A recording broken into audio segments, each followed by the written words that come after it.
Good morning everyone, my name is Shivani Singh and I welcome you to my short tutorial on Hindu squats. Hindu squats, just like the name suggests, is a squat based exercise that has a focus on strength, balance and coordination. The breath forms a very important part of this practice, and for many people it is a form of spiritual meditation. And I remember myself as a child, I've always seen my father practice a few rounds of Hindu squats every day, like a routine practice.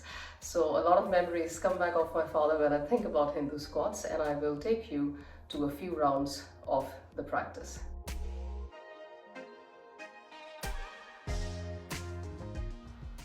For Hindu squats, you will begin with the feet a little wide, more like under the shoulders, just a little wider than hip distance apart. Begin to notice the shoulders above the hips, slightly drawing in the navel to keep the core active, and the hips above the feet. Relax the body completely, relax the knee, just making sure that the knees are not kind of locked in, rather the legs are relaxed. So that's the first place to begin. The second is understanding the movement of the shoulders, the hip, since it's a multi-joint exercise. So in Hindu squat, what really happens is, if we kind of approach it very slowly, the shoulders go into full extension as the hands move away. So this exercise is absolutely beautiful, even from the point of view of opening the chest, correcting the posture, since most of the time our shoulders, the hands are never going back. It's mostly forward. We are sitting and working on the tables for extended period of time, and you can see the shoulders are kind of in the forward position.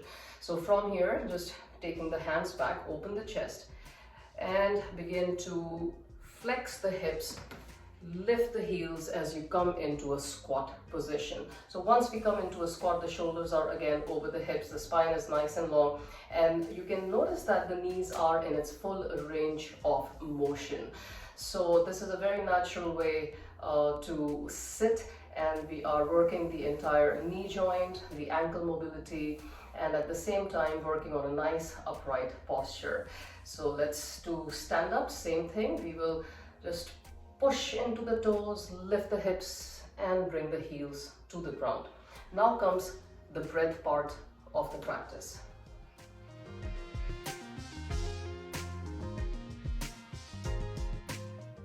So the breath is one of the most important parts of this practice, as it is through the focused attention on the breath, the repetition, that brings about a meditative quality of the practice. So let's understand the breathing pattern. On an inhalation, we slowly go down. Pause there just for a second. On the exhalation, we come all the way up. So inhale down, exhale up. Again, find that rhythm to your movements, the rhythm to the breath. So let's go a little bit slowly, and the breath that we use here is called the Ujjayi breathing, diaphragmatic breathing, breathing in through the nose, breathing out through the nose. The breath is not very deep, it is full, but it's slightly short. So I will kind of exaggerate the sound of the breath so that you can hear. So let's inhale, exhale, inhale, exhale, inhale, exhale.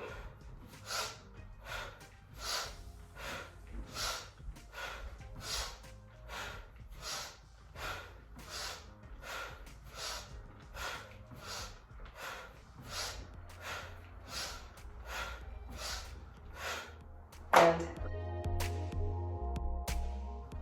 not all exercises are suitable for everyone, and I would say to really know what best works for you, what you should be doing is to find an experienced teacher who can create your own routine, your own practice.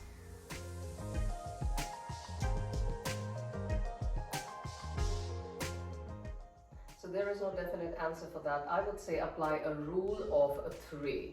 Focus on progression, keep it nice and slow and steady, and then think of applying a moderation. Do it less, but take it for a longer time, and keep the practice sustainable and consistent.